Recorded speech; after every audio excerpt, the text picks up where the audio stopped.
So I'll just get right into it. I was presented with this question, and this kind of starts this whole discussion, by a curmudgeon, and Bob knows who I'm talking about. But it's a thought-provoking question. It forces you to analyze and challenges you how you teach, your methodology.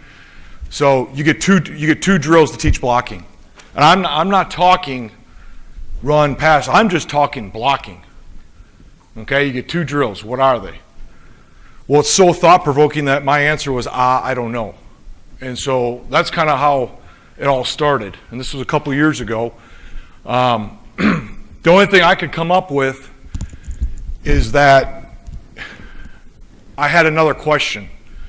Okay, so I kind of had a series of questions to get where I'm going to go today. So what's the most important part of the block? Again, does not matter, run or pass. It's a block. It doesn't matter if you're blocking in space, on the line of scrimmage. What is the most important part of a block? Thoughts started to transpire. I was getting very technical, and I didn't want to be just so technical on it. Okay? So then I went to I have up there, how do you win a block? But it was really, how do you lose a block? Okay? How do you lose a block? Run or pass again. It does not matter. How do you win a block? Run or pass, it does not matter. Okay, because I think that's where it all starts. All right, so it's going to lead into what we're talking about is leverage, transition, finish. Run or pass, that's the genesis of where everything starts in terms of winning or losing a block. So I have to talk about leverage to get into transition, because I think this is the sequence of a block, and it's also how you win or lose a block. So, in leverage, we believe that there's two parts. Okay? Now, I do believe this, and I'll detail this out later in pass as we go, because I will get to pass pro also. I believe that you always need to move towards the defender at the moment of contact in blocking. Just because I can't quite figure out, and I'll get into this more in pass pro, how to move backwards and still have power. I can't figure that out. I can figure it out when I'm moving forward. And I think this fits well when you're always moving towards the defender at the moment of contact. Okay? Now, the common theme for me that I heard every speaker last night and today, everyone spoke about leverage. Every speaker brought up leverage. There wasn't one that didn't say leverage, that didn't reference leverage in some way, shape, or form. Okay, and Bob asked me this question. Okay, and he asked me this when we were talking, and he said, "What is leverage? What is leverage?" Okay, so I'm gonna spend some time on leverage, and I'm hoping I can give some insight in what I thought about what you asked me. All right, so there's two parts. There's horizontal leverage. That's the first thing. It's relative position, okay, to the defender in relation to the ball. All right. I believe that every defender is a cylinder. That's Coach Mudd, right? So I always am blocking the center of the cylinder relative to where the ball is. Okay? Again, run or pass, it does not matter. Okay? So horizontal leverage is relative position. I've got to create great relative position. So when you say start, your takeoff, all that kind of stuff, stance and starts, people are talking about all the time, that's your horizontal leverage, because that's what you're creating. Okay? Then there's vertical leverage. Okay? Your body posture, your body position to generate power. Okay? So, as I was doing this, especially this week, driving around and flying around recruiting and all that crap, what is proper leverage? This is the thought that kept consuming me. What is proper leverage? It got used by everyone, but what is it? And this is kind of the discussion that Bob and I were having. So, everyone's different. And I'm going to use an example because Bob was telling me about Jonathan Ogden. And I said, well, son of a gun, we had a tackle at Tampa Bay for the last 4 years I was there that's 6'9". Because I'd always defined it as get underneath him. Well, when you're 6'9" and the guy you're blocking is sometimes 6 foot, how do you get underneath him? How do you get lower than him? But we expect him to block that guy. So you are creating a posture. So this is what I think it is. Vertical leverage I'm talking about. Horizontal leverage is relative position. I think everybody, and we've heard that a ton today, has a pretty good grasp of that. Vertical leverage, when we talk about vertical leverage, what is proper vertical leverage? Okay, well, you have your power angles in your knees and your hips, right? So everybody's different, but it's our job to optimize for each player. Okay, so what is it? All right, so here's what I think it is. It's creating the proper posture, okay, so that you can have rhythm at the moment of contact with your hands, hips, and feet to allow you to be the most powerful. I got to lower my center of gravity. I have to have my feet apart. We know that. That's the start of it. We know those two things are always constant. We know that. Okay, so I've got to have feet apart. I've got to lower my center of gravity. Got to lower your cog. Times, yes, when there's two even guys, we want them to be underneath that guy. We've all seen the guy who gets too low, and I've got a lot of shitty examples of it, all right? But where he gets too low, and he can't surge his hips, he can't speed up his feet, but he's lower than the defender. Well, he's lower. Well, because it's not proper for him. So it's creating that proper posture, all right? Surge your hips, speed up your feet. So that there's that rhythm of both those things at the same time at the moment of contact.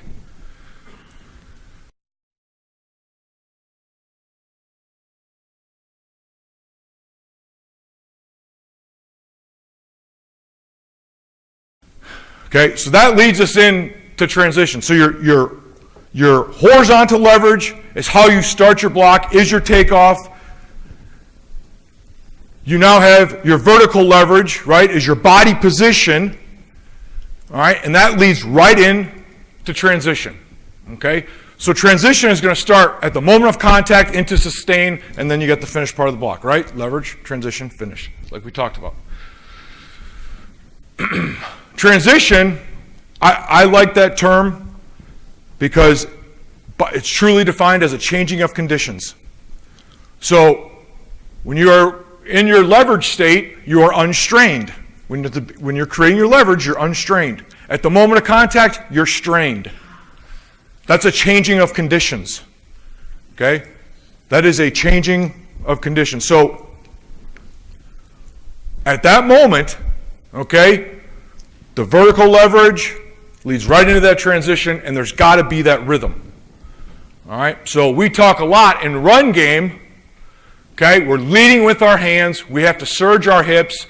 And we talk about speed up the feet or foot frequency. This was a George Warhop term, fractional time, so I'm stealing it. I like it. Okay. Had the opportunity to work for him for the last 4 years and is a huge influence on what I do. But it means speed up your feet at the moment of contact. Speed up your feet. And too many times, guys are stopping their feet. Because when two forces collide, someone is stopping someone else's momentum. So when I block him and he's coming off the ball, one of us is going to stop each other's momentum. I want to eliminate him being able to stop me. So I've got to be surging my hips with a rhythm or timing. A lot of other people have said timing. It's a synonym. All right? Surging the hips, foot frequency, leading with the hands. So here's a good example. All right, we're going to watch the right tackle here. All right, he's the guy that's 6'9". All right, on a base cutoff, he is clearly not lower than that guy. Okay, he's clearly not lower than that guy. All right, he's got obviously tight elbows, hands are inside, all the fundamental things that we want. He's opening his hip, he's driving his backside knee. And he kind of keeps his feet moving. See how he keeps his feet moving right here? Ah! Keep your feet moving. There's movement. Now whatever happens, he gets his legs taken out, fine. But right there, I'm not worried about this over here. We're not looking at that. We care about that. He's got that guy 2.5 yards off the ball. That's hard to do. All right? So, because, why? Because he's leading with his hands, he's surging his hips, and he's speeding up his feet. Okay?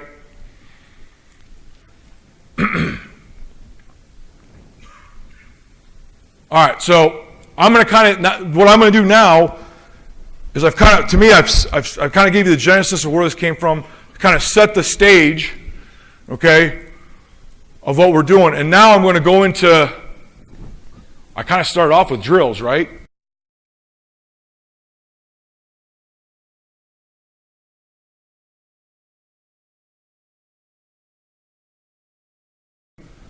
So now I'm going to go into what I do to try to coach that, okay? And what we do to try to drill it to get better at it.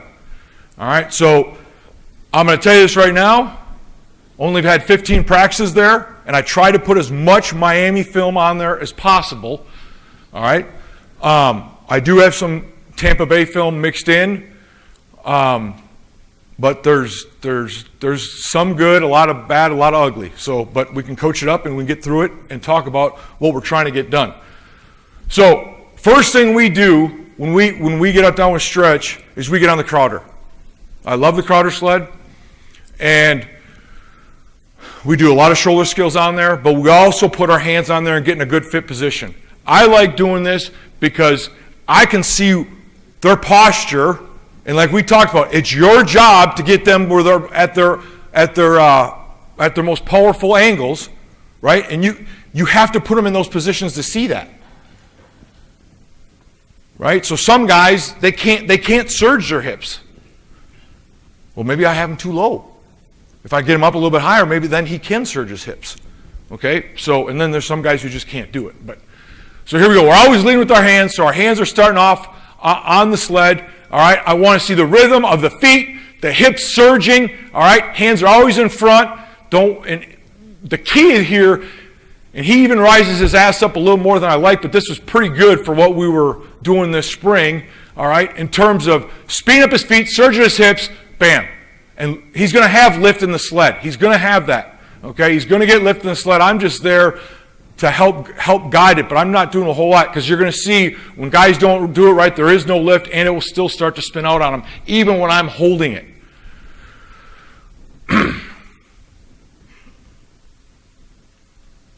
Same guy, same thing. And the other thing is that I like the Crowder, especially with hands too, is it forces us to have tight hands. Elbows have to stay tight as I'm doing this, all right? And you have to block through the center of the pad. You have to block through the center of the pad.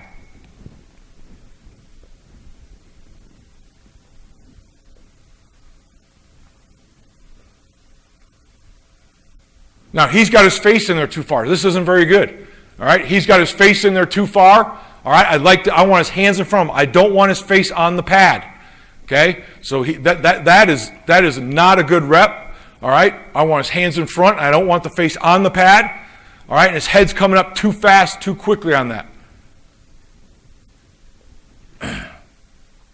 Now, you're going to see, I'm just going to say this, and I'm not going to say names because that's not fair to the kid.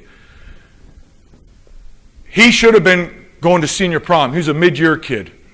So I put him on here a lot because he did a lot of good things, and it's a tribute to him. But it was fun to watch as the spring evolved because he turned 18 right before spring ball started. Now he's on his toe. I want him on his whole foot. All right, but as you can see, the knees are inside the big toes. All right, the toes are slightly pronated out. Okay, again, this kid keeps getting it, and I put him in a poor posture there. See that? That's on me, poor posture.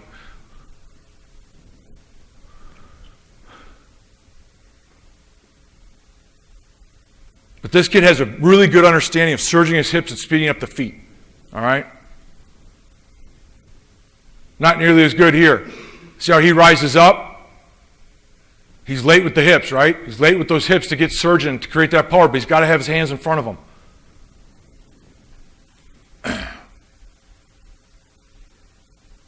Feet, surge hips, good. Now this kid's a little different. See how it starts to spin out on him? Doesn't speed up his feet enough. He does surge his hips, but doesn't speed up his feet enough, so it's going to start spinning out on him. He does it again. This time's better.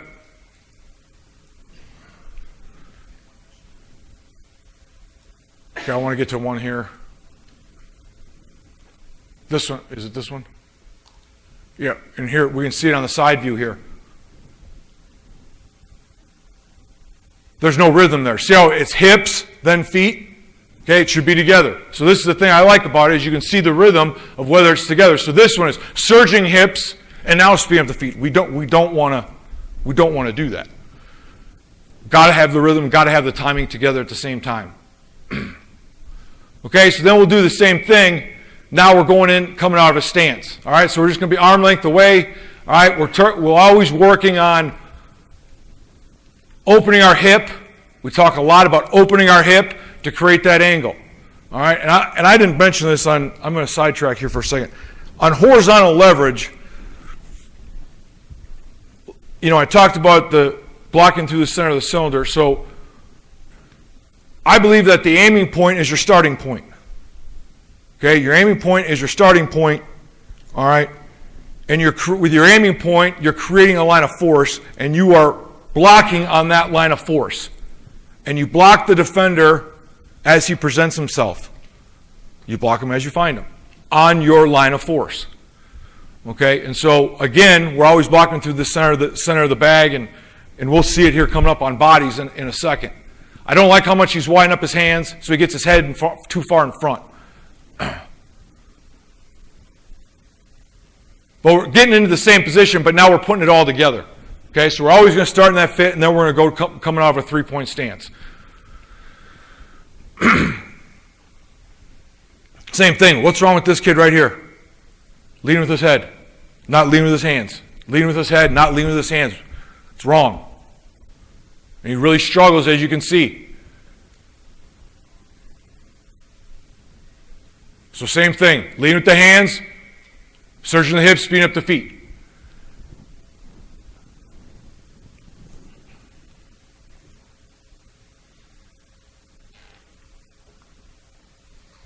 Here's that young kid again. Leading with the hands, does a nice job of opening his hip, surging hips, speed up the feet. So I got a shitload of these. I'll move on. Here's one. This kid really struggles surging his hips. So I got to figure out with him in terms of, do I have to lower him a little bit more, or do I have to rise him up, or is he in that category he just can't surge his hips?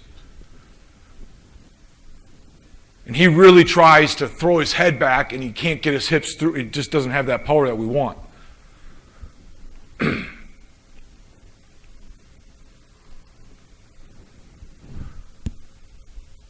me see here.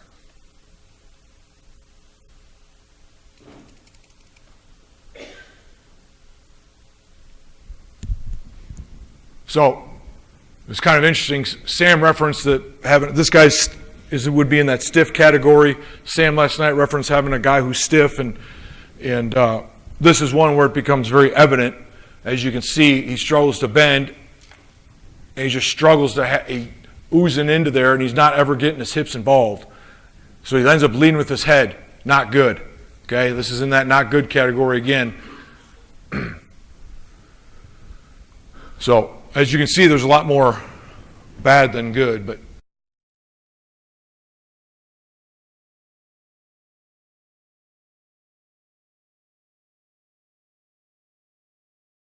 we're working on it. All right, so now we're going into the drive block. Same thing though. All right, again, he's late with his hands. Same thing this kid did before. But here's what we're talking about: horizontal leverage, right? So I'm working a drive block. I'm saying that my aiming point is the play side pec. Okay, that's my line of force, and I am running on that line of force. If that guy stayed still, if he did not move, okay, if he did not move, all right, my hands, all right, are going to be inside hand on the inside armpit, outside hand across the center of the man, and my nose, where my nose would be on that place side pec. All right? The one thing I don't know, the variable that I don't know, is going. I have no idea. Okay, so, you know, I don't know, where's the contact point going to be? I don't know. So at the end of the day, though, relative to the ball, because we're going to be a rolled course, all right, to the inside leg of the tackle on this thing, I'm center of the cylinder relative to the ball. That's what I do know with that aiming point. Now, he's got to do a better job, keep bringing those hips. He's late with those hips.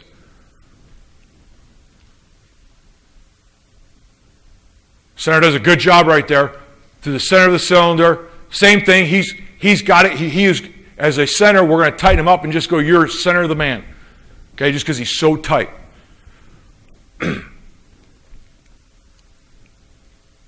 He does a better job of bringing his hips. Here's a young kid, first time doing it, really segmented. Next time, he's trying to open his hip. He's struggling with it. All right, so let's go again. Does a nice job opening his hip. I don't like to wind up so much with the hands. I'd like to be quicker with the hands than the wind up.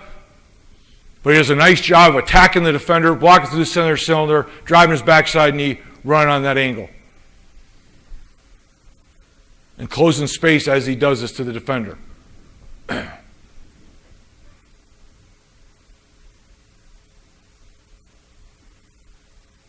Same thing, does it again, bam. But I like how he's not working lateral. He's not working lateral. Open, run on the ball, on your line of force, all right, through that aiming point that we've created.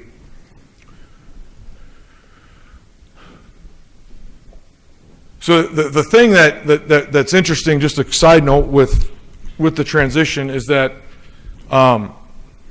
one of the players came in and met with me, and he said, "Coach, I don't understand the technique of transition." And I said, "Well, it's not a technique, okay? It's not a singular technique. It's an action. So based upon the block, it can change a little bit, right? But there's got to be that phase that happens every time you block, okay? So based upon the block that you're coaching, so if you're taking a short set, your transition is going to be different than if you're running a drive block or a reach block." So I just thought that was interesting because he was kind of caught up on, he thought that was a singular technique. Again, struggling to get those hips, surge those hips, surge those hips. Same guy, struggling to surge those hips, all right? So, right guard, we're watching the right guard for Tampa. Again, does a nice job. Momentum kind of gets stopped, but keeps working to speed up those feet and keeps surging them off the ball. Surge the hips, lead with your hands, surge your hips, speed up your feet. Good. Again, not looking at the result of the play, just looking at this individual block.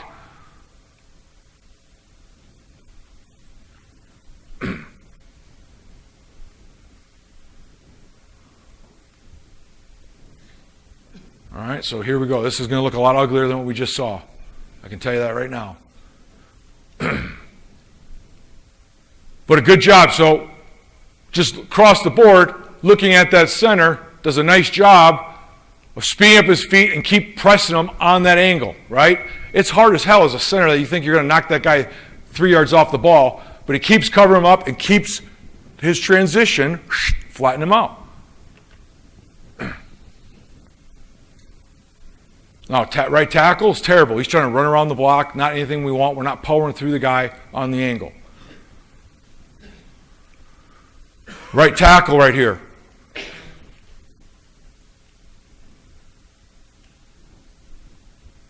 What I don't like is what he's seeing. He did it in the drills. What's he trying to do with his helmet? He keeps trying to lower it.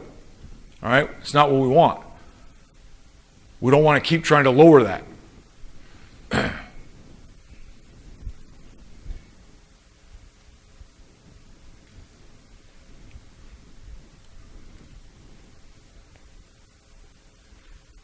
Left guard. Leading with the hands, surging your hips, speeding up your feet.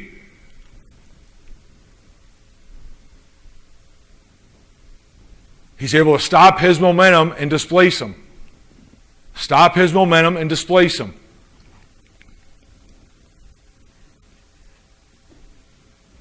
Again, the right tackle, as you can see, he's a tall man.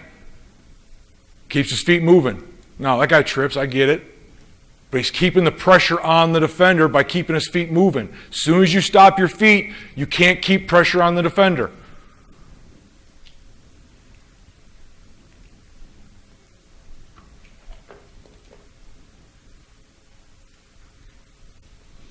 Watching the center here.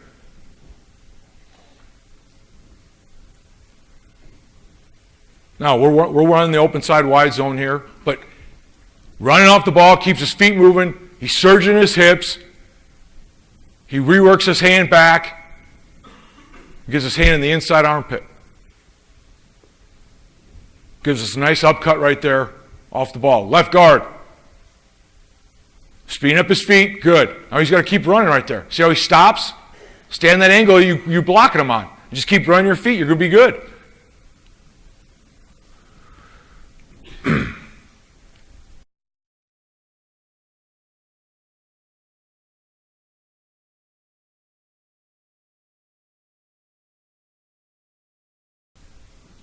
Okay, so that leads us into shoulder form. Now, it doesn't matter, again, when it's in the run game, all right, I've got to speed up my feet, I've got to surge my hips. So, whatever form of surface you use, if you're going to use hands, shoulder form, shoulder skills, it still applies. It still has application, okay? You still have to create your horizontal leverage, right? You still got to create your vertical leverage, and you still have to transition. So, and most guys do this, right? Get in a fit position, shoulder form, surface, any form of double team. But again, so we alternate every other day, whether we do shoulder skills or whether we're doing hands, but we're going to start in a fit position on the crowder every day. Again, he's rising up too much. So he could have a little bit of stagger because as you can see what he's doing with his feet to get started. Here we go. Good. Again.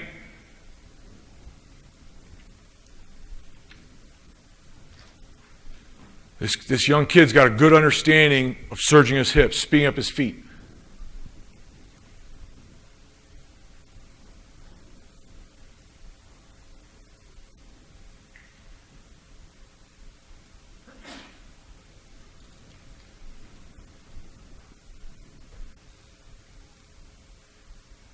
This is better this time because he's not doing a bunch of false steps to get moving. Now, I need to correct this. We don't need to arm pump. We can just kind of have that hand sitting there as we're doing it, as if we were going to grab the side of the pad.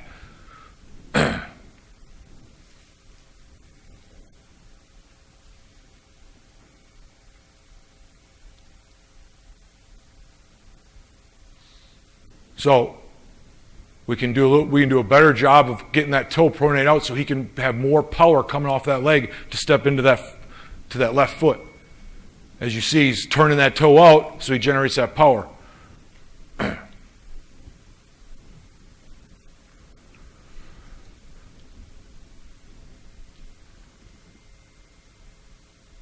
Skip through some of these.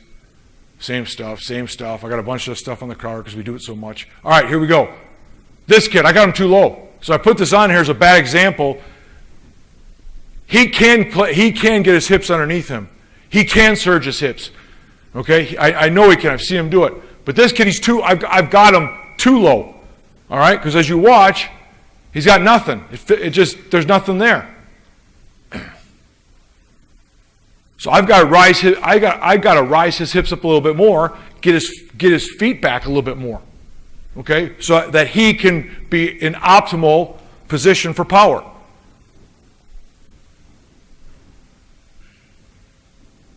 Same thing here. We've got nothing going on right there. So these are just poor transitions is what I'm showing, okay, what we don't want. And I told you, I got a lot of that. Okay, so doing the same thing, all right, but now we're just coming out of a 2-point. All right, we got two biggest steps. We can all criticize that. I got that. All right. But we want to be a rocker step, second step straight up the field, top of the pad. Same thing, and we got to get rid of that arm swing all the time and just grab that pad.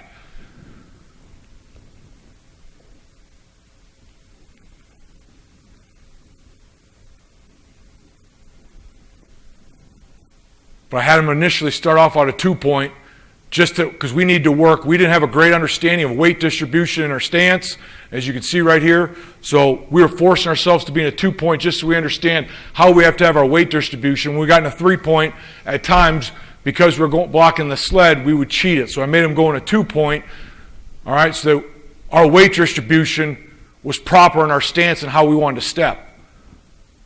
This is not ideal of how we want to do it. Now he gets that left foot into the block with that shoulder, but that's not ideal of what we wanted to do here. And we work both sides of the shoulder skills, so they always know how to do it because these guys have to know how to play right and left, so it's not like we're going to be just stuck on one side or the other. But left side would be typically where he would use the shoulder form anyways. All right, I put this on here because this is a really good rep of his hips not rising as he hits the sled right here.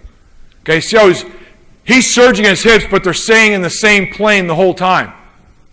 All right, his hips are staying in this plane. The guys in Miami, our hips were rising every time, so we're trying to eliminate that. So I want to put this as a picture of, okay, this is what we're going to get to. We're going to work to get to this where his hips aren't rising up as he's going to hit that sled.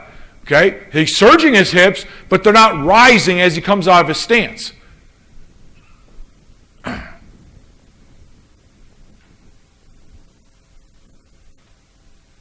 Rocker step, second step straight up the field. Strike, surge your hips, speed up your feet. Good. Okay, again, no transition here. See it? Now he's got to be lowering his footwork. All right, we're going to get that fixed. Same thing here. No transition, poor transition. Okay, so again, regardless, so with double teams, all right, it still applies, right? It's a run block. You still have to surge your hips. You still got to speed up your feet.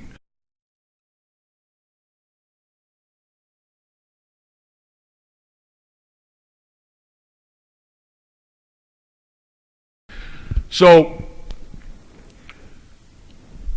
I call them half man double name. I guess really doesn't make sense, but it makes sense to me. So we work as if it's a single block. All right, not the actual call single, but as if I'm the tackle, right, and I'm the drive player on the double team, just working him. Same thing, we have the shield there with the guy. He's the post player. We're just working him individually, and we'll still do it together. I'm not saying we don't do that, but I prefer to do it more times by ourselves to understand where we want to be in position, and then we come together just to make sure our timing is meshing. All right? So, as if we're working a B right here, all right? So, his footwork, you're going to see him do it again. His footwork, he's on his toe. All right, he's not on his whole foot. All right, so we're going to deal with some of that with him. All right, but we're going to approach this the same way, right? This is just an inside drive block when I have a B block to me as I see it. All right, so to me it's just like an inside drive block, just trying to keep it as simple as possible for him and for them. So I'm still gap stepping, right? The depth is predicated on the defender's alignment. All right, so I can still block through the center of the cylinder. All right. The left hand now is going to go to the inside armpit. This hand has got to cross the center line of the man. Okay, so it's the same thing that Bob was talking about his spinal angle, right, that's your line of force. So everything's got to be in line. If I don't have everything in line, I can't surge my hips and I can't speed up my feet. Right? So if my head all the way through my hips are not, that spinal angle is not in line, is not in alignment, I don't know how to surge my hips. Do you? Well, I'm just seeing if I guess I got some weird looks, like I don't know what I'm talking about, but so everything we're doing is we're always trying to create that, all right? Have our spinal angle in alignment, all right? Again, the hands are tight, leading with the hands. And we say the armpit just from with the horizontal leverage is with the aiming point that I'm giving them. That basically makes it equidistant from the center of the cylinder relative to the ball, right? So that my hands are equidistant, so those are my pressure points, right? The pressure points to keep pressure on the defender and to feel the defender.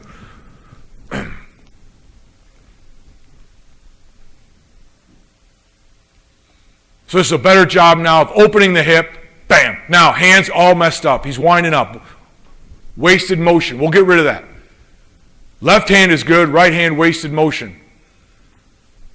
But now at least he's opening his hip, same spinal angle, good. Now he would have a post player there, typically, but I just want to make sure he's getting in the right position. Yes. What I see, he's opening with his foot here, but the key thing that you got him doing is his shoulders are still going forward. His shoulders are going that far. Right. That's what he's getting disturbed. Even though his foot may be coming in the end, those shoulders are going that far. Well, I think somebody said earlier about making sure your feet are behind you.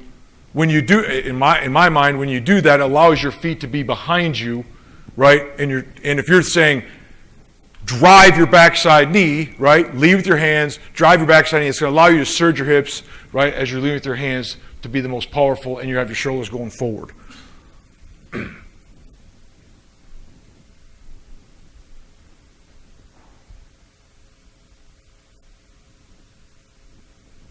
Not as good as the last one,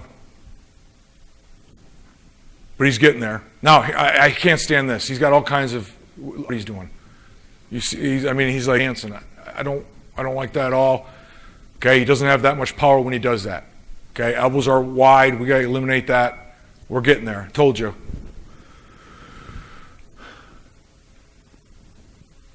Same thing. Bam. Now get your hands in front. He's got his head a little bit further in front of his hands than I'd like. All right, the previous one to him, but he's driving the backside knee. All right, he's opening his hip, and we talk a lot about just opening your hip. Okay, that open your hip, open your hip. We don't want our hip locked. Open your hip, open your hip. So I open my hip, I have it unlocked, I can surge my hips. All right, so here it is together. Now this one's interesting because this kid is slow off the ball, and we've already seen this kid up there in the right guard spot, or left guard, I'm sorry. The left tackle, I had never seen this until this year, which totally amazed me. He beats him to the bag. So this is interesting. But this kid is understanding what I want. Now we're still got the wasted hand motion, but he beats him into the block.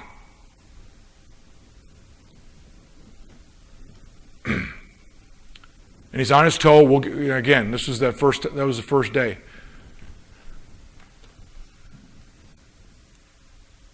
Again, he's leading with his helmet. Don't want that. Got me? First thing that hits is his helmet. Don't want that. Don't want that.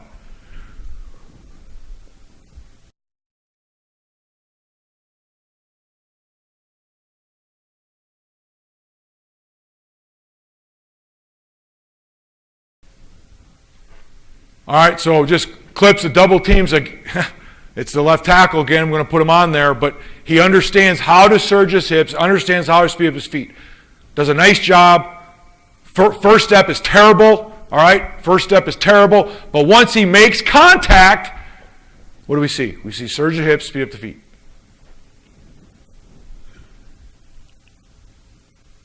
We're able to create displacement. So again, he's able to knock that guy off, and he understands what his level that he has to play at to optimize surging the hips. Here we go again. Now, we missed the backer, so whatever, but we're not talking about that. Again, we're talking about the left tackle. All right, footwork is terrible again, right? But he's surging his hips and he's spinning up his feet.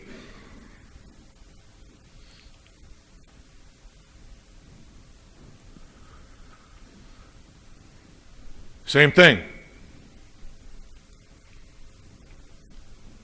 He keeps his feet moving. Surge the hips, keeps the feet moving. The right guard is laid off the ball. We got issues. Don't worry about that. We're looking at the left tackle. Surging the hips, speeding up the feet.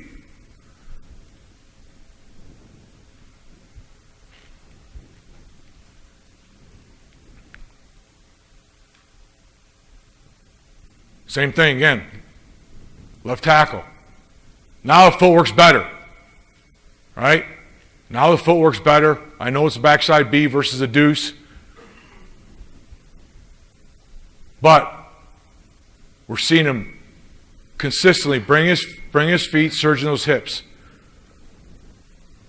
Okay, here we go.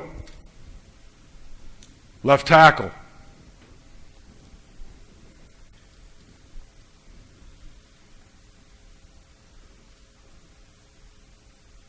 Surge your hips, speed up the feet. Good.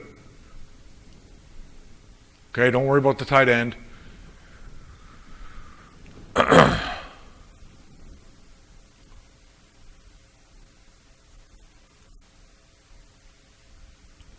Right tackle. Footwork not good enough. All right? But same thing. Makes contact, surge your hips, speed up your feet.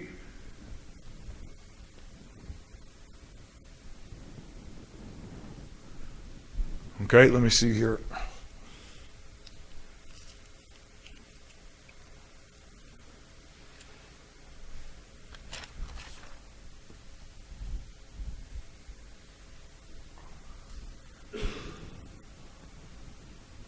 All right, so any questions, Bob, anything with the run game, just in general of, I was going to lead into how now it changes with pass pro and so anybody got anything, questions on that? Coach, it looks like you got a follow guy, you flipper on the Yeah, any form of double team that we're going to utilize, we're always going to be thinking shoulder skills, so we're going to start low to high, okay, with that to get as much power on that defender as possible, so as much surface as we can to the arm, and then it'll eventually get into where we'll roll it up. So it starts low here, and then it gets up and it rolls up into that. Is that? yes, sir, the other guy's near hand, near face.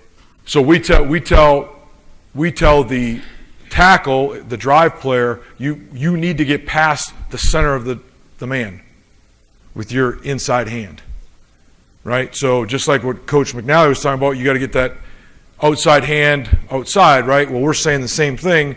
I'm running this deuce or a B. As I open, this hand's got to get past the center of the man. This hand's in the inside armpit. Does that answer what you're looking for?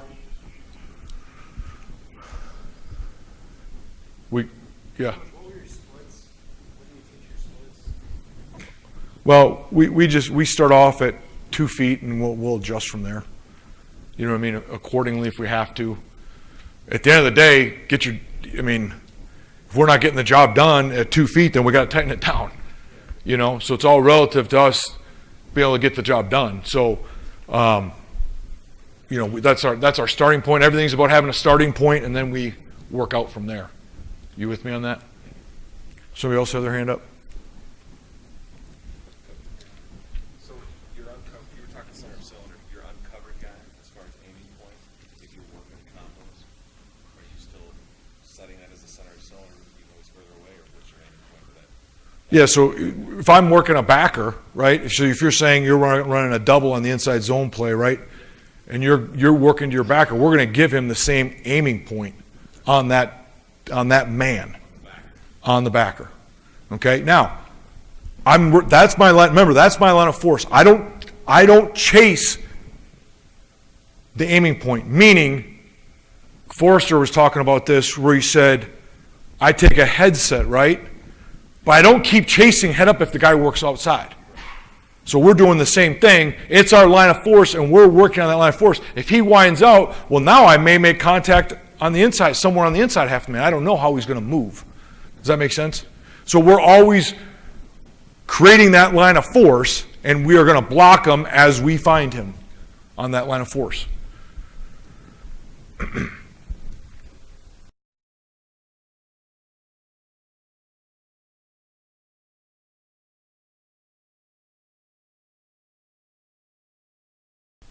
All right, so just to now talk about, kind of answer that question that one kid said, well, what is the technique? So now the transition phase is going to change when we talk about pass pro. Like I told you, I always believe in closing space to the defender at the moment of contact, in blocking, run or pass. Okay? So everything we do is closing space to the defender, like a short set all the time. Okay, so it starts off like a drive block. Okay, and then we go from there based upon his alignment, based upon the circumstances that are presented to us on how we'll approach it. So the defender is wide, okay, and I have a 3 technique. All right, so now I'll get off the line of scrimmage to still close space to the man at the contact point. But everything is going to stay the same in terms of how I approach him, as if you just did a regular short set. It's just how I start, it changes. Okay? And I don't want to misquote this, but this was really interesting. I had, it's been fortunate for me, Jeremiah Washburn is still in Miami. So he's probably come to visit me, I don't know, 4 times maybe. Came to practice once. We had about 2 or 3 different times we had the opportunity to just sit down and talk ball. And so for me, it's a great privilege and an honor, really. All right, but we were talking about this, and he had said that one of his kids, and I don't want to, it's not my business about his, but one of his kids is taking tennis lessons. Okay, and the instructor was talking about when you're dealing with a deep baseline shot. Now, is anybody tennis? Probably not, but I think it's really interesting. Oh, you do, good. So when you're dealing with a deeper baseline shot, all right, they tell them to back up. Okay? Back up, all right, so you can drive forward to strike the ball. Back up so you can drive forward to strike the ball. So you have more power when you strike the ball. And he said, well, this kind of resonates to where we've been discussing about things, and I just thought, and I told him I was going to reference that today, and I thought I would bring that up because it makes sense, because it's helping you on the angle, all right, so you're gaining on the horizontal leverage, and you're to be powerful. Where I get conflicted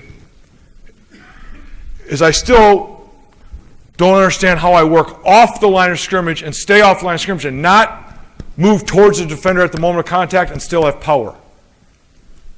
And still be able to place my hands or strike with my hands, whatever words you're using, okay, with power. And still be able to displace the guy. Okay? And I've been fortunate that I've been able to study this a lot, and I just feel like it applies. So we'll get into that here in a little bit, but so here's what we're doing. All right, so now the transition that happens, okay, so the transition that happens, I open my hip, I close space to the defender. All right, and the nice thing is you know, I know Coach was talking about hands this morning, and we're not ever telling our hands, we're always saying, hey, it's like you're running, you're at 90 degrees. You're keeping them tight, you're sitting right there at like 90 degrees. That's where they're bent. If one hand's in front of the other, I'm not getting overly concerned with that. I just know that as I'm closing space, I know when I'm close enough to that defender, I've got to put my hands on him. Okay? So again, at the moment of contact, there has to be a transition. So I'm closing space to the defender. Now there's moment of contact, bam, and now I'm transitioning. The transition now is I'm stretching him. I got to stretch the defender. I've got to get width and depth and stretch that defender. Okay? So I know I got to say this. You're going to see this in all this pass pro shit. My GA, Steve Hashemi, does a great job. He played for one of my mentors at UConn. So he does a great job. But him and I are holding the bags. You're going to see a shitload of this in our drills. Yeah, I know. But here's what was happening. For what we wanted in teaching the drill, I was spending more time coaching the defense than I was coaching the offensive player, and I got so pissed, I said, we're the defensive players, we got to suck it up. So I'm not saying I recommend that for anybody. I'm not saying that, and it's not always the most enjoyable, but I do know that we're getting a better look in terms of what we want. Because what ends up happening is these guys on defense, when we're doing this, because to me, if you're going to do this, you have to work the shit out of this. And if you don't do that, it's hard to do this. That's just... So the defense guy stands over there, and he just kind of stops. Well, that's not real, right? That's not real. We can't... If I'm going to talk about transition, and I'm going to emphasize that with the players, I can't go out there and do a drill where it's one of the most important parts of the block, okay? I'm not working that. I'm not working that transition. If we just go out there, bam, and get stopped, there's no transition. I'm not working it. So, and that's what was happening. So this is why we went to this. So if I'm going to emphasize it, I've got to work that, right? So lead with the hands, all right? We're always going to say this. We're always going to say this from a leverage point now, right? So our horizontal leverage, right? We're always going to say this. Inside hand to the inside armpit. Outside hand, cross, so it is like a drive block from that regard. Inside hand to the inside armpit. Outside hand's got to cross the center line of the man. Okay? I give him the visual key of this, and this is Howard's term, but Pinocchio nose and shove it through his inside eyeball. That's the visual key for him to see where he wants to be on the leverage point. Taking that Pinocchio nose and shove it through his inside eyeball. So now I'm in position. Because the difference is on this and then the drive block is what? Well, the ball, it's a stationary ball. In the run game, it's a moving ball, right? It's a roll, it's whatever course that you run. It does not matter, but whatever course you run, the ball's moving. Right? So now that's why I go to the play side peck. Well, on a short set, the ball is stationary, right? He's standing back there at 7.5 yards or whatever your launch point is, all right, in that A gap. So that puts me through the center of the cylinder. So there's got to be that stretch action. Close, open your hip, close space, stretch him up the field. Width and depth up the field.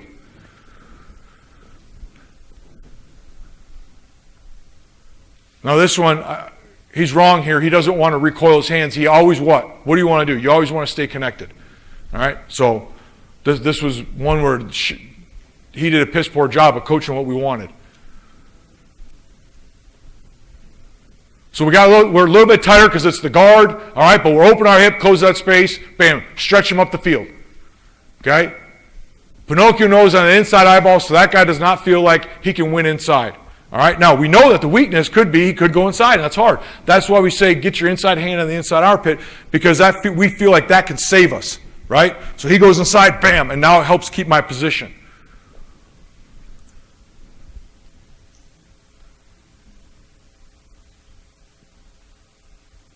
This kid towards the end of spring started to have a really good feel on what we wanted to do. But it comes back to what Coach McNally was talking about. Watch what his hands do. It's not, bam, it's low right now. And Coach, what term did you use? I liked it, but I forgot it, sorry. What was that term where you said his hand comes right up right now?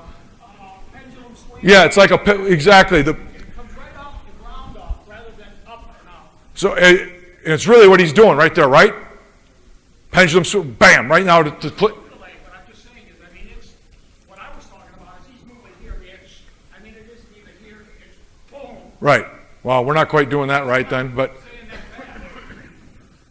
that we're coming low to high and placing our hands firmly, and that's how we talk about it.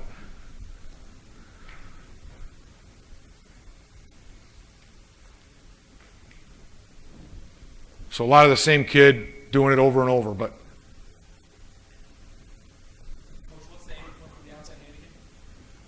well, it's. I mean, I don't know where it's going to hit, but I want it to get past the center line of the man.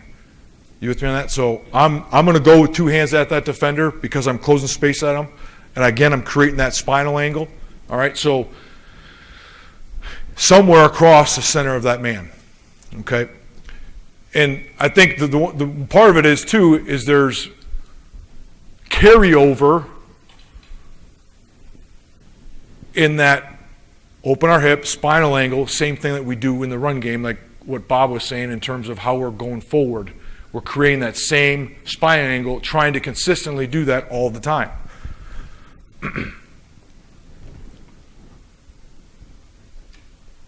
Now, we got a little bit more space. What I don't like about this kid, all right, what he's doing right here, is see how he keeps moving forward? All right? So there isn't the transition that we want. All right? So if he keeps moving forward on that angle, he's going to edge him and beat him outside. Okay? So as soon as my hands, I get pressure on my hands on that defender, I now have to stretch him. So as we see him right here, he keeps going towards the man.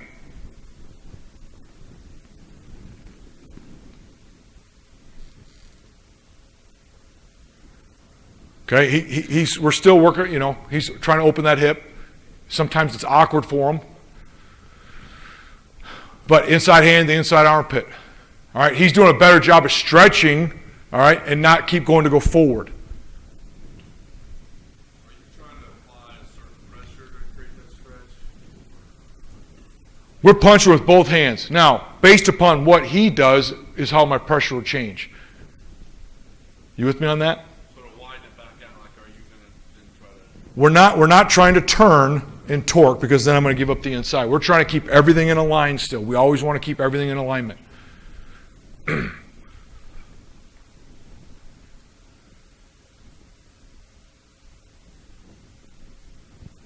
Now, to say that, is there a little bit more pressure on the inside or outside at certain points? Yeah. They're probably, as soon as he's truly up the field, now we'll have more inside-out pressure with our hands. It's if he goes inside, now we're going to have a little more outside-in pressure with our hands. Same as our leverage point will change when he moves inside on us.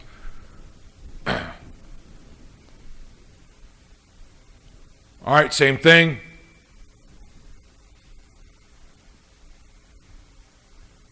Right tackle, the guy on the left, not as good as the guy on the right there in terms of transitioning up the field. But this is way better than what we were getting, so that's why I put it on there with the players doing it. But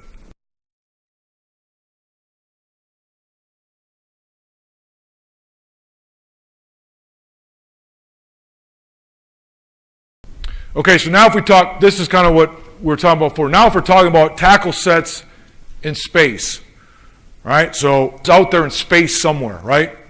Okay, so how are we going to handle that?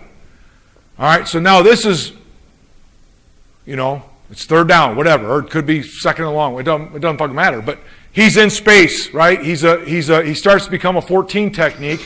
All right, right, but we fucking see it. You know what I mean? So if I go open and go to him right now, there could be circumstances that I do that. But he's going to get beat inside more times than not because of that angle. Okay, when he does that. Sometimes it can work. So we are going to get off the line of scrimmage and then close space. So all we're going to do, it's like take 2 steps back, and I'm not talking like inside foot back first. All right, just talking like you're taking the regular kick slide. So, but we're going to say steps. It's going to be 1, 2, and now I'm going to go open my hip and go close space at the defender. Okay, so it's just like you're resetting your stance for 2 steps, and now I'm going to go open my hip and close space to the defender. I'm resetting my stance to go close space to the defender.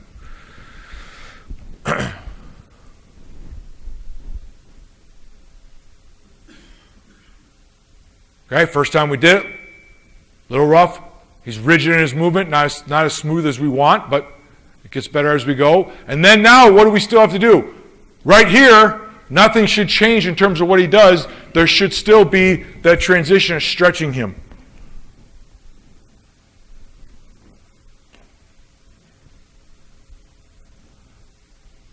This kid has a little bit better feel in terms of off, and then he's a lot smoother, and it looks the same as if he was doing a regular short set at this point in time. 1, 2, go get the defender. Again, same thing. Hands are coming low to high right now on the defender. 2 hands. Coach Barry. Yeah. Anything about hip surge in this transition too? Well, naturally, yeah. It's not as drastic as the run game. His hips still have to get underneath him to work that stretch up the field in that transition.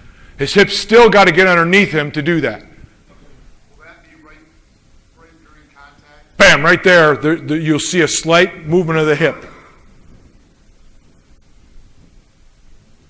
you ever have an issue with them still trying to beat that guy? At times, the one thing, because of everything that we're doing, we say we keep the same leverage point. So as soon as I open up, my leverage point, Pinocchio knows through the inside eyeball. So it's the same. You with me on that? We're keeping it the same whether I'm opening my hip right now and go get him or I get off the line of scrimmage.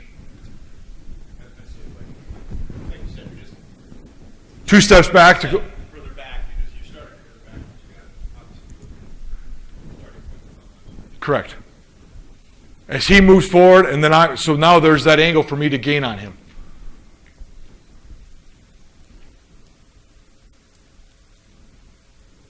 Same thing, open my hip, close that space, transition up the field.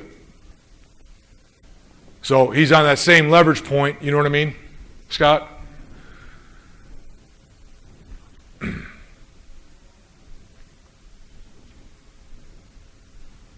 Okay, so it should look the same.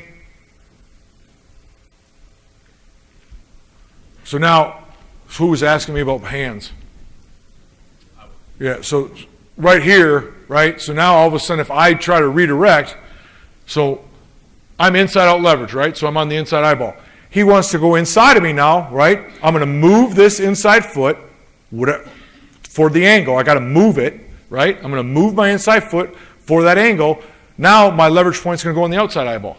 And now I'm going to be outside in leverage, flatten him down that line. Or slightly, even up, might be slightly up.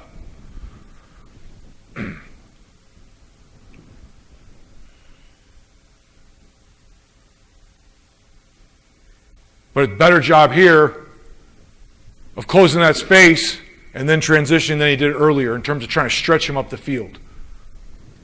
So we got all kinds of reps, the same stuff. No bag here, kind of stupid, whatever. Okay, so we started doing this. I had some clips. It's just doing the same shit, but just trying to change it up a little bit. Want the same action out of the offensive lineman, but just trying to create a different variable. And we did this more what would be like, you know, what the phase 2 was, right? Where you can't, Bob, you know what I mean? You can't hit anybody. So we had, you know, but we obviously could hit each other. But again, we're doing it with the med ball here. Okay, so we're doing the same thing. Open your hip, close space. Now, as soon as you punch that med ball, all right, now you got to transition, right? So you feel pressure on your hands. Now we got to stretch up the field. I think I put this on here because I think this is a good drill when you can't hit each other, whatever it is, or you in the summertime, whatever those time frames are. Or the players can do it with each other even. So we do the same thing now, right? Where I get off the line of scrimmage and still close that space. I'd like him to be better with the hands in terms of playing longer right there because he's waiting for that He's too short with his hands there. He should be playing longer and be quicker with his timing. But it's the same thing, and then we just keep moving to force that transition to keep mirroring it, stay on that inside eyeball. Okay, now we did the same thing with mitts. Okay, it's the same exact action. All right. Let me go to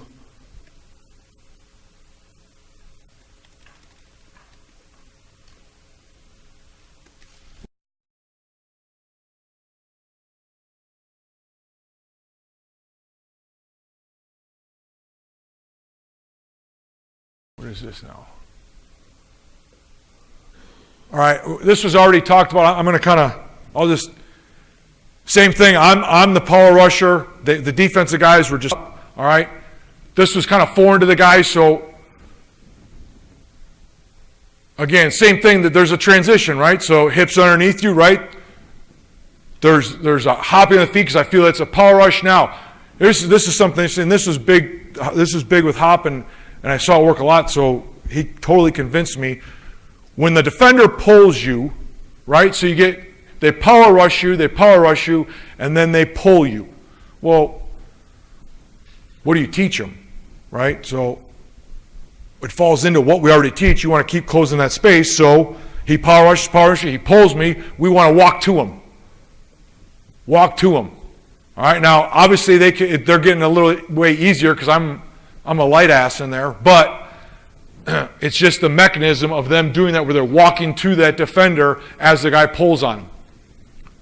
Now, this kid had never done it. So again, this is that kid, okay? He should have been at the senior prom. So I just made him feel it, and he got that hop. He started to just get that hop as he felt it. Now, he doesn't understand bringing his feet, but I put that on there just as an example of if he doesn't, that's what's going to happen if he doesn't bring his feet.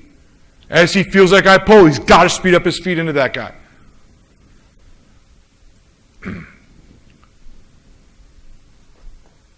Okay, same thing.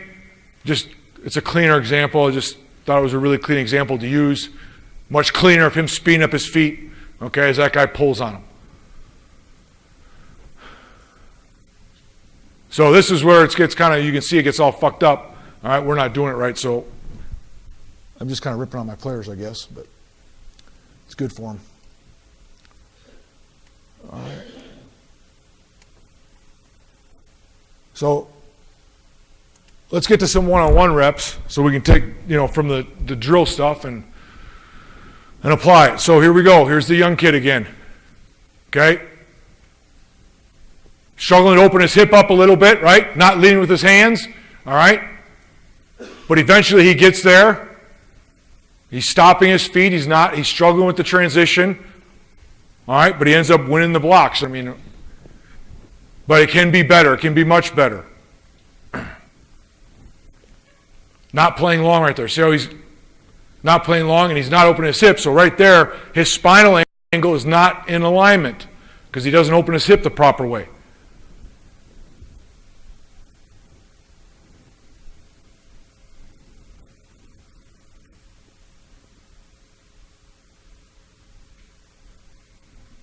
Now, right there, I'd like to see him speed up his feet and walk to the guy a little bit quicker.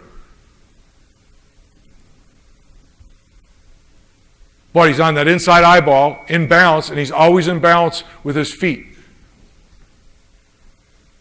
Which makes it kind of fun when you start to do it right, they start to shut it down quick, That makes it fun.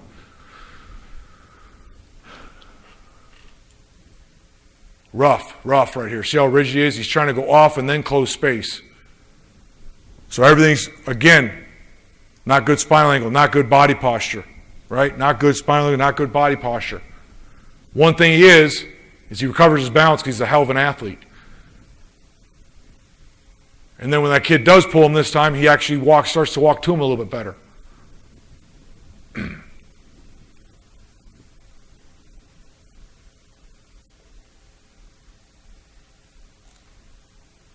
Good transition up the field. Open your hip, inside eyeball, inside hand, and the inside armpit. Reworks that hand because the kid kind of knocks it. But good job in transition of stretching him for width and depth up the field.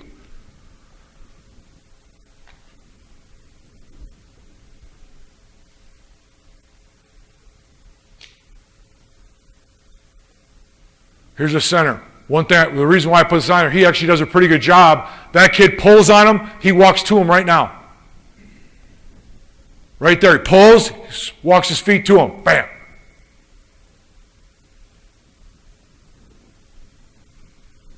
You know, the guard's just jumping out of the way for him too, so, but whatever. You know, defensive line coach, woohoo, we won! Whatever. The D-line coach thought he won there, coach.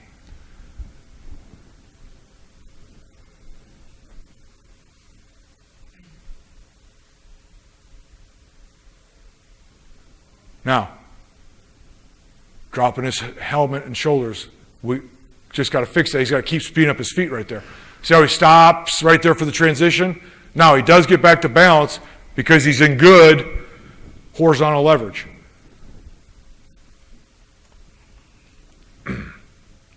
But keep closing that space to that defender. Coach, do you run into a lot of issues with them like countering back inside? Do they open up to them? I mean, we see it. Yeah. I just think that the key is if you keep your leverage point on that inside eyeball, it makes it tough for him to counter back because he's thinking he doesn't have it. So he's thinking the best way for me is to run outside.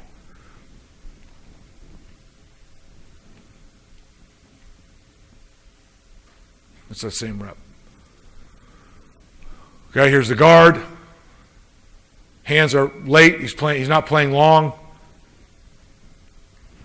But ends up having decent transition because he keeps his feet moving. Now that kid just runs inside from, I don't know why he doesn't run up the field, but he's a defense player. I can't answer for him.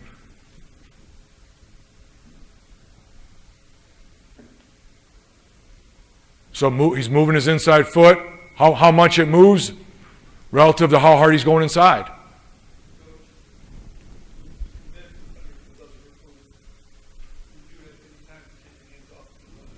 Well, we would never take both hands off. We're always going to stay connected. So right there, if he worked his right hand back now into that hip or somewhere underneath, yeah. But I don't ever want to take both hands off. I always want to keep connection on them. So my left hand could stay on, and then this right hand could rework as he goes inside. But my leverage point is going to change, right? So he's going now on that outside eyeball.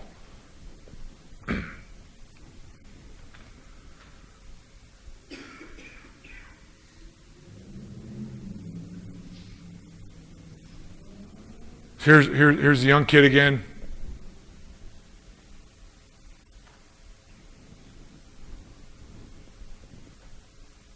Now he does it much better. So we're further along in spring now, all right?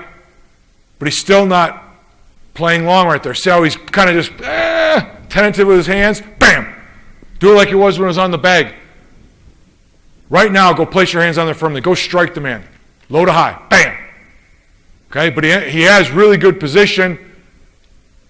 He's opening that hip, closing that space.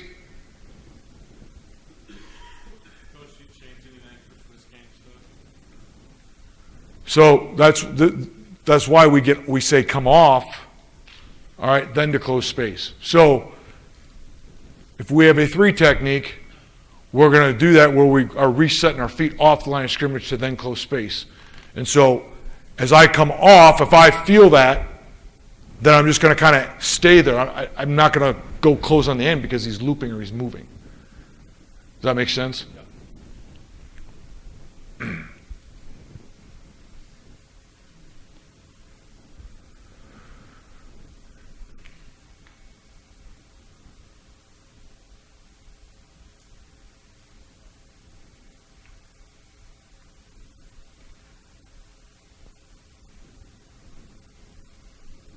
Keep your leverage point, but he's got to get that right hand in there in that inside armpit. Now, redirect again. What do you see with his inside foot? He moves it, adjusts it accordingly to that angle, and flatten him out. And now my leverage point's on the outside eyeball. Now he's got to play long again, right? So he's playing short. Now this one I put on because this guy's really wide. And this is what's nice about having a young kid. I'll just go out there. I don't care. Let's go. Bam. Right now. Open your hip, and this is later on in the spring. As you can see, this kid is getting a lot more comfortable with what's being taught. Now, he's not on his leverage point, and this is the concern when he gets to that wide. If I go in close space to the man right now, he's wide on that leverage point because this is the one where you're at. He's trying to lead him. Remember you said that? So he's got to trust that leverage point if he's going to do that. Or get off to go because he's going to move off, and now that space is going to be the same. But it's a good job. Open his hip, closing space right now. Just he's a little wide with that leverage point. And really, as he's making contact, what does he do? He stops his feet. He doesn't speed him up. So even if he was wide on his leverage point, if he sped up his feet at that contact point, he would still be able to block the guy. It wouldn't be as efficient as you'd probably want, but he would block him.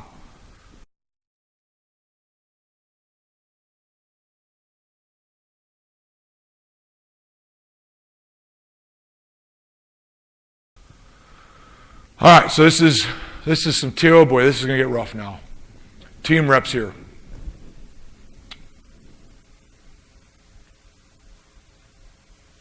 So, right tackle, all right, open, get off, now close that space to the man. Good. Transition. Now, the guy kind of shuts it down.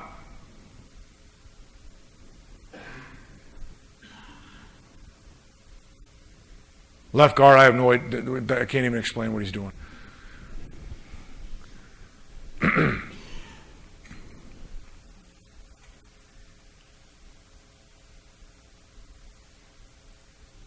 All right, go through all this.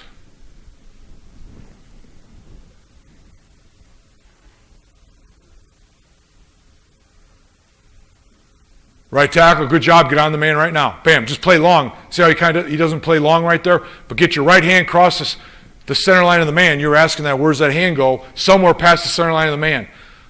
Left tackle's trying it. Get off and then close space. He's just really rigid right there as you see it. Okay, early on in the spring.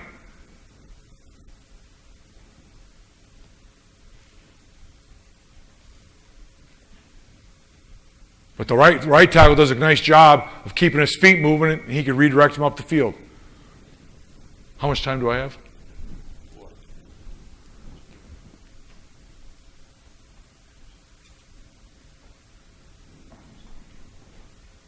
So right tackle right now, bam.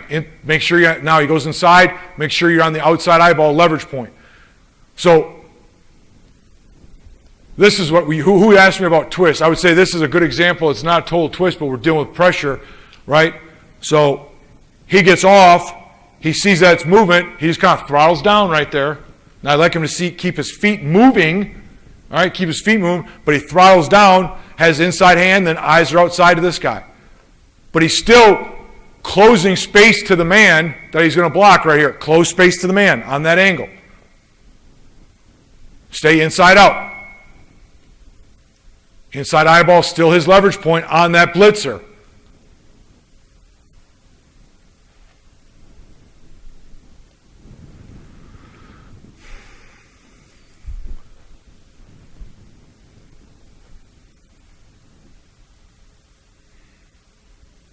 Not playing long right here with the left tackle. He's not on his leverage point. Doesn't get off. He's trying to come over right now.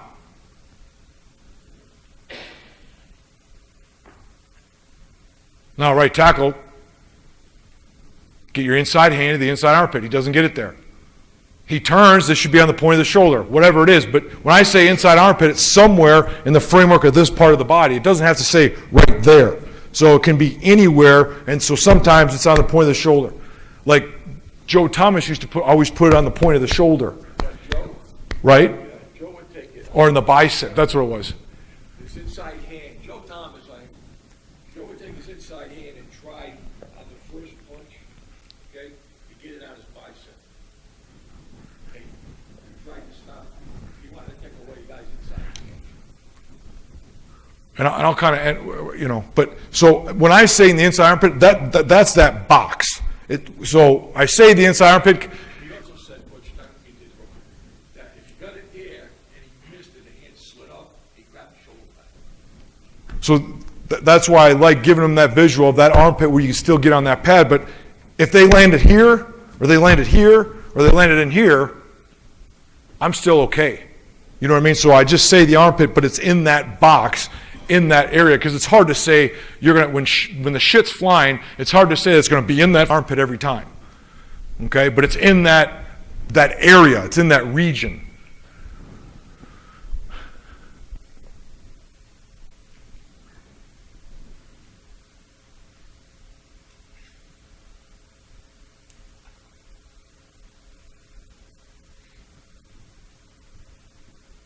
A little bit better here. This is a little bit better.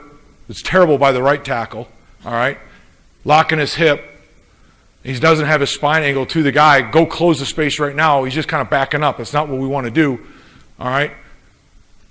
Coming off, and now I'm opening my hip and close space to the man. All right. And have power. That's good right there. Transition, stretch him up the field.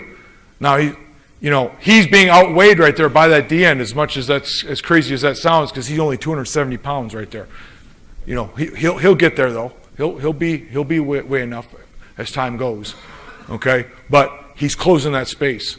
All right. Thanks guys for letting me talk. I appreciate it. Just to kind of answer in closing what I was saying. What's the most important part of the block? Leverage and transition. Everyone can argue it could be leverage or it could be transition. I think you can argue for both. They're obviously extremely important. You could argue that it's finish. Okay? But I know this. I don't know the 2 drills that you must run, but I know this. Everything that I'm going to do for my individual drills, I'm going to work on leverage and work on transition. I do know the 2 concepts I'm going to work. It's leverage and transition. It may not, the drills, I'm not sure, but it's going to be those 2 things. Thanks, guys.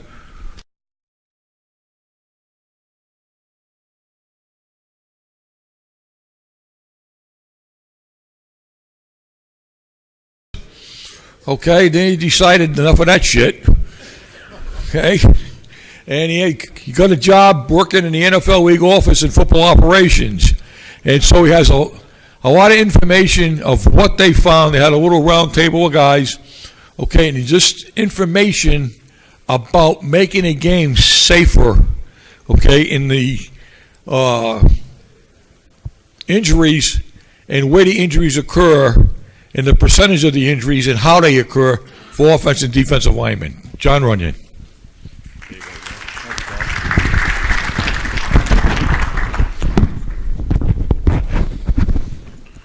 Thank you, Bob. And again, thanks for having me. I know it was kind of last minute. What was it, 4 or 5 weeks ago that I called you? We had just come off as Bob said, a round table that it comprised of former players, a couple of Hall of Famers in the room, head coaches, a team president, 2 team presidents, to really sit and talk about O and D line issues. Because like Bob said right here, we had our medical team that does a lot of research. And when we get into injury reduction strategies, this year the number that popped off the screen was our big guys, specifically our big guys in space, hence the title of this little talk. I'm going to show you some medical statistics that are a little bit uncomfortable. And I'll say this right up front. Bob said I ran for office, and I said this at the end of our little talk we had when we had a roundtable back in Atlanta a month ago. Members of Congress are good at 2 things: doing absolutely nothing and overreacting. So I tell you, if we don't fix what I'm about to talk about in our world, they're going to destroy it. And that's the weight of this whole situation. We want to be able to do it. And throughout this process, what I'm going to show you, I'm not lecturing to you. I want your feedback, because I'm going to show you a 5-minute thing. That's why I want to get going, of Doug Marrone actually talking about this process and what we're going to do, but going into words to use, words to lose. You hear it all the time.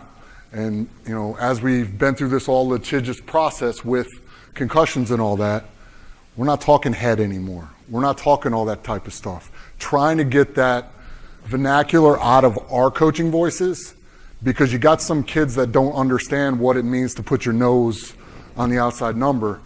half the kids are going to come in and put their head down.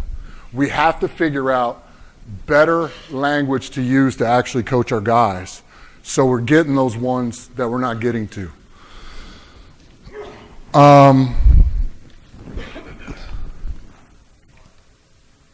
So inside our numbers, and this is pretty shocking.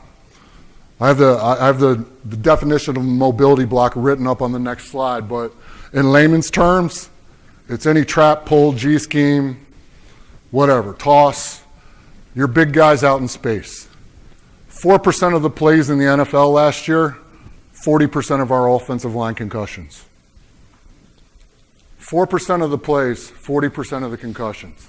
You want to talk about low-hanging fruit and injury reduction?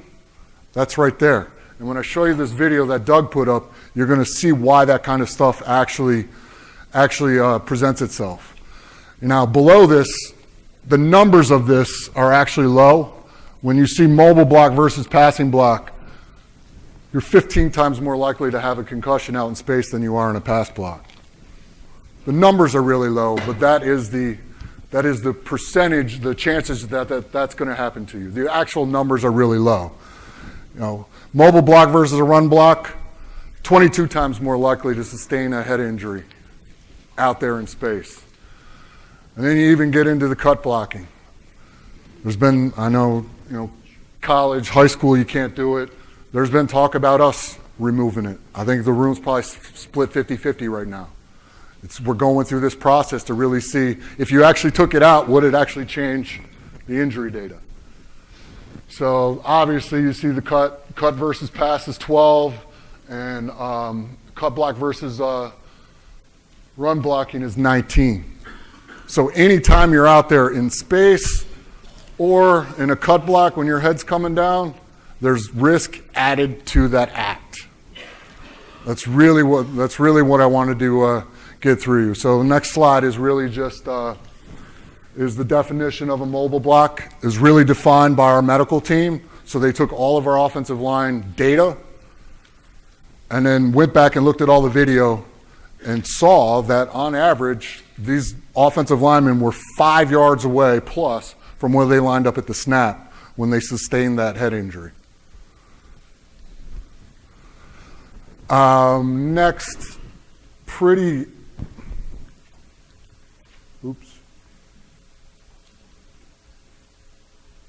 there it is. So when you look at this, and this comes from our medical crews too, 60% of all player concussions result in some form of lowering the head. I hope there's not a person in this room that coaches anyone to drop their head and block anyone. But are we correcting it? That is the one big thing we have because ultimately we're responsible for the health of these young kids, and we're battling the moms that don't want their kids to play this sport because they see that kind of stuff. And if you have one on your team, that's the story for the week, right? That's the story for the week. The kid got dinged. He's out for a week because he got a concussion. We don't want that type of stuff. And that's where I go back to say, we can fix this in this room by making sure we're coaching it right and holding our players accountable to actually doing that type of stuff. A lot of what I'm talking about right now really came from our NFL rule change last year. So many of you probably saw in the preseason last year when it was raining flags all over the place for use of helmet, the new rule. So we took the old crown of helmet rule and overlaid the medical data where concussions were actually happening. It wasn't the crown of helmet, it comes down into the temple. So the rule got written, any lowering of the head to initiate and make contact with the helmet is now a foul in the NFL. We were having a little bit of, we're still in that area, like inner line play is really hard to see and really hard to judge. But now when we're out in space, our guys are flying around making tackles. So that's why I have this bullet point down here, space and time. Space and time to make another decision to do something else, to drop your hips, to get your head up. That's really what we're looking at in this rule. And it was a point of emphasis last year. I know it's going to get pushed more into offensive line play this year. And it's also carrying over into defensive line play. You get into that butt bull rush when a guy drops his head and tries to run through the chest of the tackle. Those sideline officials can see that stuff right on the end of the snap. It's literally going to be a personal foul 15-yard penalty. So that type of stuff, got to continue to get this head out of the game. I'm going to show you this video right now. So on top of the use of the helmet, we started a way to play series. And we had coaches from all positions, they're all head coaches in the league, take the position they either coached the most in the NFL or actually played in the NFL, and put a video of proper and improper technique around it. And this is the one I'm going to show you right now. It's about 5 minutes long that Doug Marone put together, but it's going to show you all the traps, pulls, head down, and it's also going to show you the good ones, near foot, near shoulder, all that kind of stuff. And I'm going to get rolling with it real quick.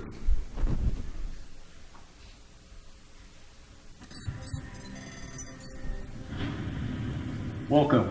Our goal today is improving the game, making it better, and obviously we want to protect our players from unnecessary risk, and we want to make sure that the helmet is used strictly as protective equipment. The summary of the coaching points that we want to go through is first, the head should always be up. We want to be able to see what we hit. The helmet should never be the initial point of contact.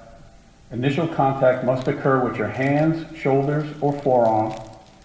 After initial contact is made, we should see a rise in the body of the blocker, head elevating and hips coming through. And as a note, when going to the ground to either perform a cut block or to protect yourself, the hands, shoulders, or forearm must still be the initial contact. Let's take a look at a couple of plays that we're looking to get out of the game. The first one here, you'll see a lot of these plays as time and space. We have the right guard pulling, and right at the end of it, you can see this is a common trait that we're seeing in a lot of these blocks where the head ducks down, the arms come out, and the first initial point of contact is the helmet. We want to get rid of this type of action for our players so this way we can make it a safer game without losing the physical battle that obviously we want to stay within the game. Here's another example again of time and space. The left guard goes ahead and he starts to pull. He pulls around the corner, and you see it again. It's the same common error. You're going through 1,000 of these clips that you see, is you'll see the head drop, you'll see the arms come to the side, okay, not being engaged in the body, and the first point of contact that we're seeing, again, is the head, and you see the working that linear position, all right, where it's a flat back, the head's down, and the eyes and head are not up. Next play similar, the left guard, you see it, time and space pulling into a hole, okay, and you see there, it's the same situation that we've seen. Again, the head is down, the back is flat in that linear position, all right, and again, this is the contact that we don't want with the helmet initiating the contact first. Look here at the left guard again, he's running, this is a longer pull, same situation, okay, you can see the head coming down, all right, you see the hands coming to the side, and again, the initial point of contact is the helmet. And that's what we're looking to try to get out of this game. You'll see here, this is some of the shorter traps that are in the game.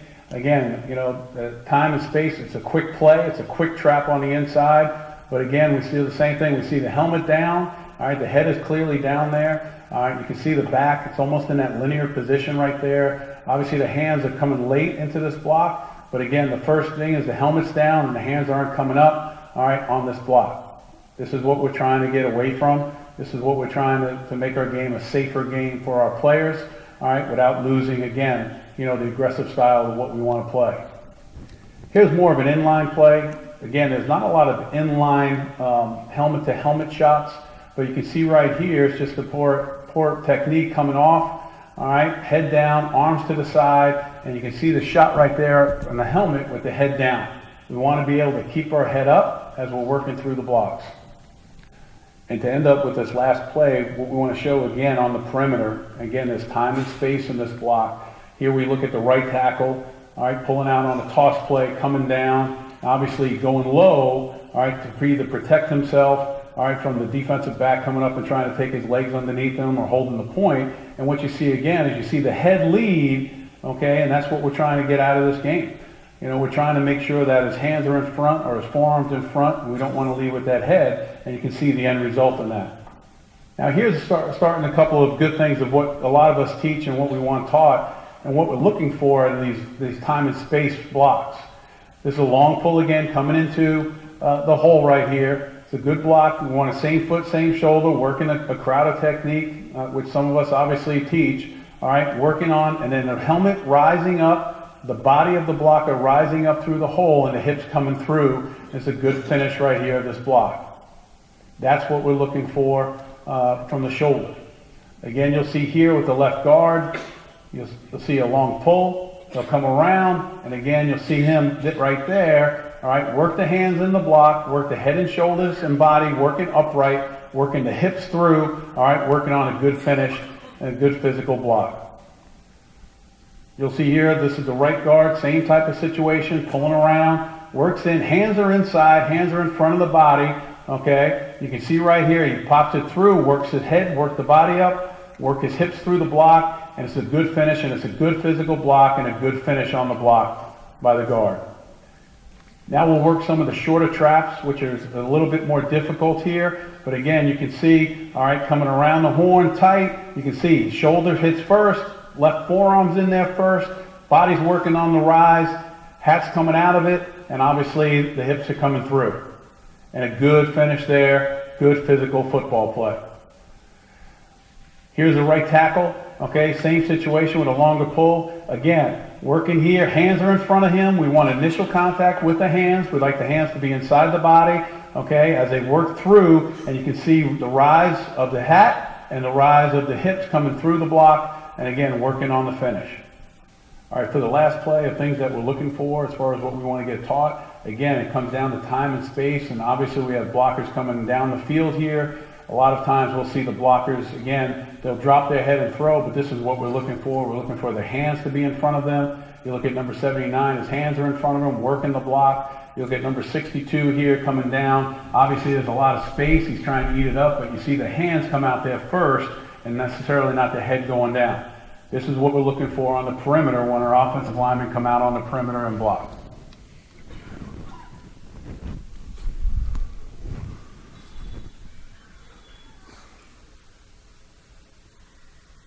So evolution of coaching language. And I really want to start here because I deal with this on a compliance end, and I think some of you have probably noticed part of all this, and I know I was talking to a coach earlier today, make sure all the equipment is properly fitted and worn at all times. The chin strap being properly fastened is part of that helmet actually protecting that player from injury. It's the way it was designed. When it's not buckled up, all 4 points, it doesn't operate the way the manufacturer intended it to do. Same thing, we're currently working on a standard with the American Equipment Managers Association, which probably a lot of you guys probably are actually certified from, and also working with Dana Marquez down at Auburn University. NCAA specifically says in their rule book that there is no standard for shoulder pads. Literally says it in the rule book. We don't have a standard. We are currently working on it, and our medical team right now is about to go into the lab and actually start testing shoulder pads to see how they stand up in the lab, and then you have to extrapolate the injury data back out to see performs in the lab well, does it perform on the field well. So that is something that we're going to grow into. My gut on this whole thing with shoulder pad right now, the manufacturer, much like the helmet and the chin strap thing, the manufacturer says, your shoulder pad must have the arch, the epaulette, and the cup, and actually be snug fit to, tight to your chest. Manufacturer's recommendations of proper fit. Make sure all these equipment is fit properly, otherwise it's not going to protect your player properly. Rules, know the rules, and university apply them. I talked to you about use of helmet. I got a little bit ahead of myself. That kind of stuff, I can tell you, Troy Vincent, who is my boss, who I played with in Philly, is my boss. He's executive vice president of football operations at the NFL. He is really big on universal rules alignment. We sit down at least twice a year with the NCAA and talk about what they're doing, what we're doing, how can we make it similar. Sit down with all the high school federations every year too, try to do the same thing. Trying to eliminate as much change through the levels as we can to make this game better, so we're not having to re-coach stuff at every level and teach new rules and have guys guessing. And then what this whole thing is about. Proper technique is going to protect you from injury. So what I'm going to go into right here is not so much about technique, and I do want your guys' feedback, even though it'll be offline. But the behavior that we have of lowering the head and creating all that, what Doug was just talking about, I think most people is disturbing when you go back and look at the film. But you get into the technique, and I'm going to steal this line from Chris, who spoke right before the lunch. Really, what's your body position when you get there? I don't know, but if anybody has ever, you probably mentioned it in space. Are you really sitting down and talking to your guys about what is your body position when you're getting there? Are you striking with your hands? Are you doing near foot and near shoulder? Are we actually coaching that stuff? And we got professionals up here that aren't doing it. I can imagine what's going on, at all different levels. So it's a little bit disturbing. And I'm really talking about those mobile blocks because right now that is the lowest hanging fruit we have. And it's the biggest dent we're going to make into this and really turn that narrative around. And I think what we believe at the league office, and I kind of mentioned it in the beginning, language is the key. If you guys, I want your feedback. What is the common language where we're taking the head out of the game and we can put it up? Because you know what we're going to do? That video you just saw, Doug, we're going to keep pushing those out. And we want all of your feedback. All you guys are the stakeholders in this. We want all of your feedback to be able to go in and put these phrase words in there. Get rid of the words. My next two slides are words to use, words to lose. It's stuff we've gotten from our last two meetings that every single person in the room agreed on. And I think most of you will. But how many times over the last day and a half did you hear somebody saying, get your head across, get your head in there? It's kind of stuff we got to move on from, because that language that we are using, whether the kids are buying it or they're subliminally buying it, it's in there. And that they're thinking about it. They're thinking about sticking their head across. They're not thinking about getting their hips in front, setting that angle, doing all that kind of stuff. That's the type of thing I really wanted to present with that slide right there. Obviously, words to lose. Hat to hat, head across, screws to screws. I know I was coached hat and hands forever. We don't coach that stuff anymore. But you've seen it even rise up in some of our current players that were up there today. Obviously, I think Doug talked about it. Hands first, near foot contact, near foot, near shoulder. Plays right into your tackling, near foot, near shoulder. Universal, something you can really pound home all the time. I just said it, opening angles and blocking people with your hips. These are the type of words. You guys, I'll put my email and my phone number up at the end. These type of words, you guys use them. I'll be here all night. I'm not flying out till tomorrow. Grab me. I'll write all these down and we'll go back and mill it around and we'll get them all incorporated, because the more help we got, the better we're going to end up being in this whole process. We've had some discussions also about stuff like this. Drills that are putting our players at risk unnecessarily. I know no one in this room will admit it, but there's probably a handful in here that still do the Oklahoma drill. There's probably a handful of you in here that still do it. In all reality, I know you're going to say, it tells me how tough my guys are. Maybe. But you're also putting them at a risk of brain injury. And what other collision in football does the Oklahoma drill represent? Probably none. But you're putting the player at risk by doing that type of stuff. And it's driving it home. I can tell you, Troy, again, when he sees one of those on YouTube, his hair lights on fire.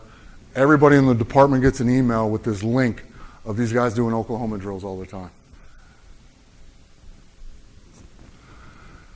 And we've talked a little bit about mitigating some risk. I know we're still going to do some of these, but really think about it. One-on-one run blocking. When, besides maybe third and an inch, are you ever going to take somebody down the midline? When are you ever going to do that? There's risk to actually putting your players in that position. There's risk to that. I just want to throw it out there to just let you guys think about it. And pass block, one-on-one pass blocking is the same thing. For me, I played offensive tackle. The defensive end knows it's a pass. Well, I'm already slower, fatter, and everything else than he is. I'm at a disadvantage, and now the guy's going to come out there and try to run through my chest on one-on-one pass rush. But I can tell you, everybody says, you're a dirty bastard when you played. You had to throw in a cut block every now and one-on-one pass pro to slow him down, and I'm dead ass serious. Even if you faked it, they'll pull right up. But it's that whole thing of creating realistic scenarios. One thing is like, go one-on-one, do the half line with the games. You can still get straight pass rush out of that. It's more realistic because now the tackle's thinking about, is the tackle coming to me? Is the end going inside? It's a little bit more realistic. It slows the guys down. When you lose speed, what do you lose? Force. Force equals mass times acceleration, right? When you're slowing these guys down and putting them in more realistic situations, you're getting work, you're mitigating risk on the back end of it. It's just a thought.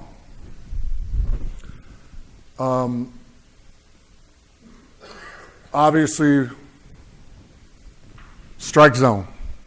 I'm not coaching anything above the collarbone or below the knees. Very simply put. I don't think anybody coaches that, but being aware of it and correcting your guys to make sure that they know that they're doing that type of stuff is a key to all this. It's all parts of it. And I think I got a couple more slides, and I got 6 minutes. You guys know all this. This is everything Doug said. And I always tell people too about tight elbows. If your elbows are tight, there's no way in hell you can hit someone with your head. If your elbows are out here, you're going to drop your head. If your elbows are in here, you can't do this. Your body won't let you do it. You'll fall over. When your arms go out here and your head goes down, these are your counterweights. That's what's keeping you up. You go like this, you have no counterweight. You're going to fall over. And just think about that. That's something that I got back, like my neurofeedback from playing. If your elbows are in, you're never going to lean because you're going to fall over. It's just a feel that I had, and it's something I helped coach my son when he was in high school. He's actually at the University of Michigan now. But it's just those little kind of things that you can just throw at kids just to talk about, and little points that can make them a better player, and ultimately, through better technique, reduce injury. I guess that's all I got. Bob, again, thank you for this opportunity. I know some of those numbers are a little bit shocking, but I want to say we need to fix this before someone else fixes it for us, because you see it happening all over the country with your state associations. It gets a little bit out of control because and I just told Bob this beforehand. I goes, politics is as crazy as it is because it's more about politics than it is actually governing. And that's the scary part about it, and that's why I got out of it. But when you think about that, they're out there trying to get a one-liner, get a press clipping and all that kind of stuff. They're not actually figuring out and coming to you guys and actually saying, what is the best way to fix the problem?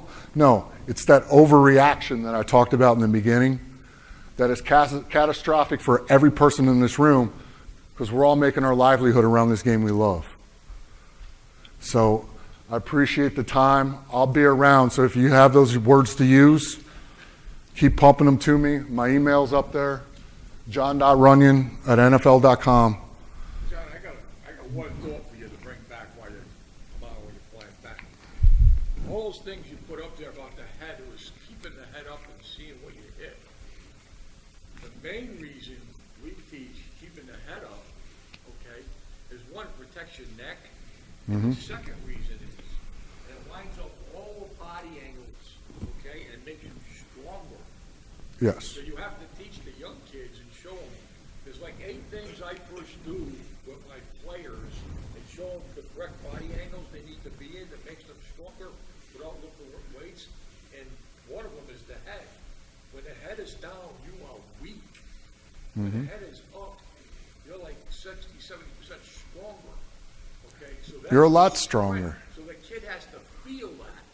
His head is up because it protects his neck and makes him stronger. He wants to be strong, he don't want to be weak. Yep. And a lot of it has to do with your hip level. Right, So a lot of guys, what they're doing is they're playing with high hips, they're bending at the waist. That's the only way they can generate any force is by putting their head down and running into guys. We're going to generate twice as much force if you're actually bending at the hips and in that proper posture. I put them in their stance, and I make them put their head down. And I can put 2 fingers on the kid's head, and he can't get out of the stance. He can't get out of the stance. Then I make him put the head up. I have to put both hands on that kid's head, and he still knocks me back. Yep. So you just, that little detail showing them that, that's what gets in their mind. Hey, I'm stronger if my head is up. Yep. So I'll leave you with this one last thing. So the people that were blocking, and I said this to a couple people over the last 24 hours.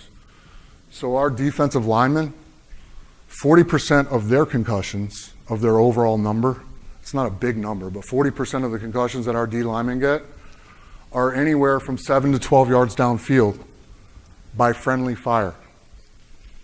You talk about playing with your head up. That's why They're play getting defense. they're getting hit. They're getting hit by their teammates running in to take a shot with their head down. You cannot adjust to a mass of people moving with your head down. You got a shot if you see what you're hitting, but if you're coming in there with your head down, our defensive linemen are getting hit by friendly fire and it's causing 40% of their concussions. So, keep your head up, see what you hit, play with low hips, and we'll be good, and keep firing those words to use back to me. So thank you all.